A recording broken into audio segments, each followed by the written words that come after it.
Ayaklarımın sesini duyuyor musun? Sana gelen bir çift taksisiyle serinlerin önünde sabahlıyorum, dönüştüğüm her yer iyi yanın.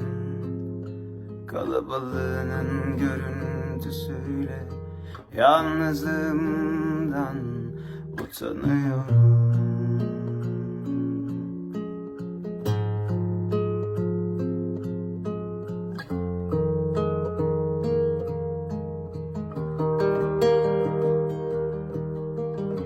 Yeni bağırışlarımla sesine özeniyorum. Durduğum her yer sana gidiyor. Solumda kalbim, sağımda senin kalbin. Baktığım her yer sana yansıyor.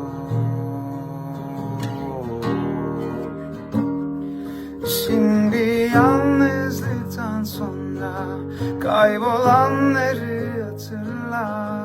Kimdi aldatan hayallerinin tam yanında. Şimdi hissettiğin yer derinlerde bir yerde. Ben artık yanı başında rüyalarının tam ortasında.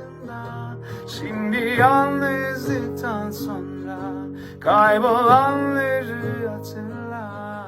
Kimdi aldatan hayallerinin tam yanında.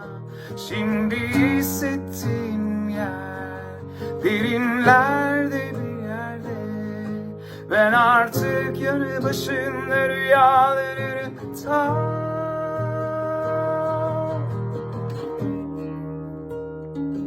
ortasında.